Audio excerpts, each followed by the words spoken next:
So those are just some prototype Emax motors, which I'll talk about later, but first I want to show you this guy. Somebody just pointed him out to me, and I have to give him some attention because the things he's doing are not that easy to do, and he has obviously been very strongly inspired by Matty's stunts, which I have been as well. And yeah, I know how hard these things are to learn and do, because as humans we're not used to looking at things upside down and inverted inside out and doing all these weird moves, and that kind of is what is so mind-bending about this kind of flying. And so I don't know anything about this guy, but it's pretty amazing. Go check out his videos. I mean, I have no idea how long he's been flying, what he's been doing, what his setup is, anything, but it's pretty amazing.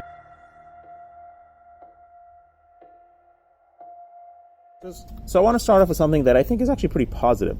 This is the HGLRC DynoShot 60 amp 6S ESC board. And this is the board that comes on the Titan Plus stack combo thing, I believe. And I put this in a 6-inch quad, tested it on 4S, 5S, 6S, and then put it in a 7-inch quad, tested it on 6S with the 7-inch motors that are 1400 kV. And those should have all been well within the amp limitations of this ESC board. In fact, I didn't even use any batteries that could supply 60 amps times 4 channels at 6S, which is a pretty ridiculous amp ratings for a board of this size. And that's what I discussed in a video a couple weeks back with you guys. HGLRC contacted me, and they were not too thrilled about the fact that I said the board doesn't perform as specified. And I don't think it was a surprise to any, not even one viewer was probably surprised that I said this board did not perform to 60 amps and 6S. And I told them, this is ridiculous, you should just make the board a 4S board, and you're selling this thing for a price that somebody might pay for a board that actually can do 60 amps and 6S. And so they said it does do that. Our testers said it works fine, and the FETs are specified to do that kind of amperage and rating. And so they showed me their spec sheet for the FETs, and they're actually Toshiba FETs, and they're saying they're not even using used FETs or anything. And I was pretty surprised because I didn't expect spec sheets to be so bad, or at least maybe they're just rated differently than what we expect.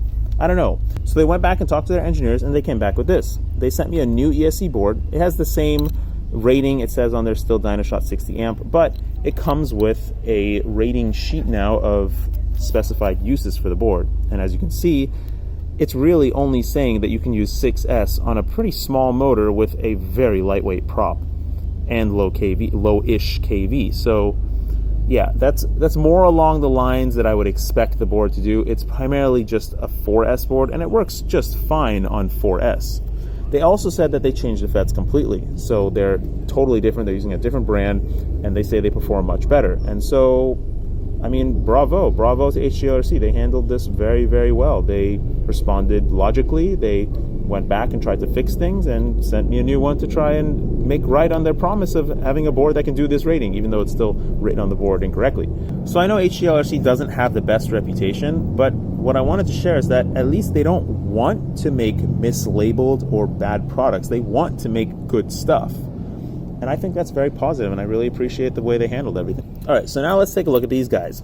These are the Doll RC or King Kong Tiny 6X and Tiny 7X. And the reason I even have these things is because there's an entity I work with that is going to be using these things for production purposes, and they needed something that's robust, easy to manage, cheap, and you know, something that can give them video that they could potentially use for at least web content. And the stock, if anybody's flown a Tiny Whoop or seen a Tiny Whoop camera, you know that the stock camera on a Tiny Whoop is extremely distorted, very low quality, kind of blurry, just not the best camera. So the reason I went with these guys is, first of all, because they're super cheap, and like the board that it comes with, it actually is pretty nice. I'm sure it's a copy of another board, and I mean, I'm sort of half ashamed to even show these copies on here because they are both clones of whatever, the Beta 65 or the Tiny Whoop or whatever, but there's so many of those now. Anyways, the board is actually pretty nice. It has the VTX on board, it has everything on board except for the receiver, which they have a little micro MX receiver in there for Free Sky.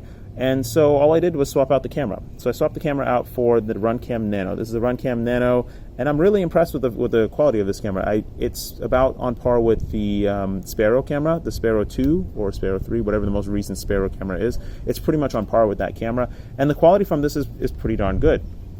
So this one is probably the one that you're probably wondering about. So this one has the micro eagle and also an HD DVR on the back of it. And my goal here was to really get nice footage. The quad runs on a 1S pack, but the camera and the DVR run on 5 volts. And so I had to use a little Pololu thing here that pulls the voltage up from 3.3 to 5 volts to run the camera and the DVR. And what I realized was when I went to arm, it wouldn't arm. Like, it would arm for half a second and then disarm. And so I fiddled with it for like a good hour, and then I realized, oh, it's restarting every time I try and arm. And then I realized the camera and the DVR are pulling so many amps that the battery couldn't sustain the quad flying and the camera and the DVR. So as soon as I unplugged the camera, then it could hover and fly, and it was fine. It doesn't have the best performance, but it still does fly. So, I mean, it's more powerful than I expected. But I will be taking the DVR off and redoing it with just the camera, and I apologize for the hot glue. I know that offends a lot of people. And so in the next micro category, or tiny category, is this thing. So I finally got the the Hawksky 1107. I got the last Hawksky 1107 motor that I've been waiting for so long. And I still had it for a month and I didn't build this thing. But I finally put it together and I tested this thing and compared it against the RC Power 1108 motor, which I just discussed all the motor stuff in the previous video, is kind of an amazing comparison because, like I said in that video, these small things, the little 2.5-inch stuff, they exhibit all of the things that we feel in 5-inch and up much more, much easier to realize and feel it in the air.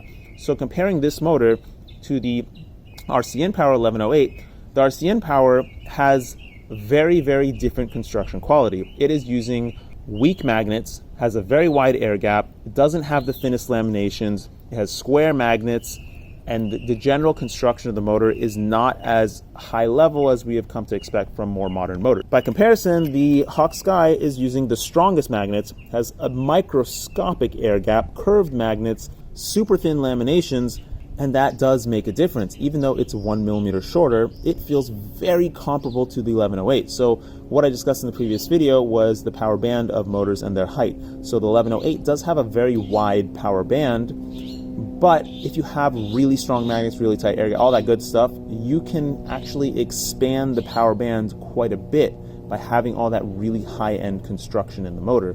And that's exactly what I feel on this 1107 motor. It feels very comparable to the 1108. It doesn't have the same peak performance because the 1108 is a bigger motor and it has the ability to give you more power, but the power band of this motor is like enormous. It's like the whole span of the throttle range. It's so powerful, I actually have to dumb down the max throttle endpoint like I do on my 5-inch quads just to fly around branches and trees, because it's just so powerful. So this is the Emax MT2208. This motor is like 3+ years old.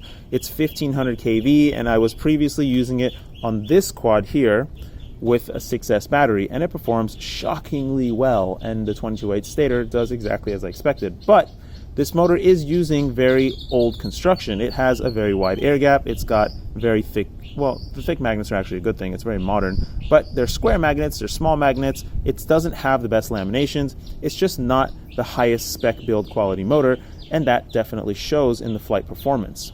Because these motors are prototype motors from Emax, and I have been just floored impressed with the quality of the construction and the performance of this motor. So first off, this video is shot near sunset with a very light ND filter, and it's just perfect. The blur is perfect. The camera is at its optimal settings here to capture just beautiful video, and when you look at the raw video, it's so crisp and sharp. It's like you can see every single insect on every blade of grass. I'm not sure if I'm supposed to be sharing this Emax prototype with you guys, but it's so good I can't not share. It's a 2307. I measured it at 2307.4 millimeters, and I don't particularly like the 23 stator size, but I thought I'd give it a go. They designed this for Piroflip to compete with the Hyperlite 2307.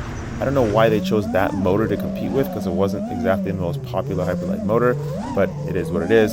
And I was not expecting this motor to have this extreme quality and performance. So it has the best magnets, the thinnest laminations I've ever seen.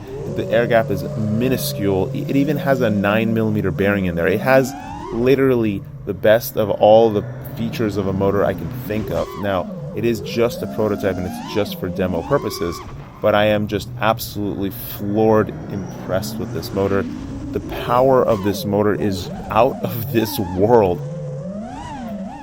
These are other prototype motors that Lumineer has made for Hyperlite, for Barrelflip, as prototypes. These are just prototype motors. They're just for testing. We're just testing things to see what we might want to use next, or who we want to work with, and various other things.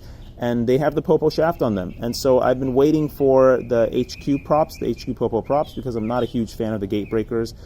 So I've just been waiting for those POPO props to actually fly these motors and see how they are.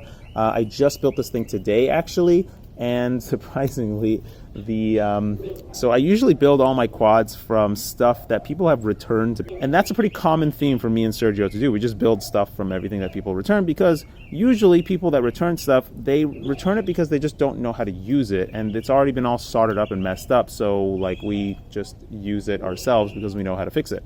And so the Talon flight controller is my preferred flight controller at this point for my acro builds, because it just fits so nicely in my frame. But this particular, not used, but returned product is actually broken. This is the second time that I have used the product that somebody has returned that has actually been broken. So I ripped it out of this poor quad, and I won't be able to fly it until I get the last. And lastly, this is my old quad, my oldest quad at the moment. It has the diatone version of the Sunny Sky 2306 motors on it, which I grossly dislike, but I'm finally retiring it because I finally burnt out the ESC board. I don't know why it burnt out, but I flipped over, but I like hit a branch and I flipped over and it restarted and it just decided to burn itself out. So it's really unfortunate, really sad, but goodbye, quad. I never even liked you, so I won't miss you. So I want to say thank you guys for actually flossing your teeth. I have had a lot of people send me messages and say that they actually do floss their teeth now because I keep reminding them to floss, which is just amazing. I know normal people wouldn't really care, but as a dentist, I'm actually very, very happy to hear that, because I cannot get my patients to floss for the life of me. So thank you very much, and please keep flossing.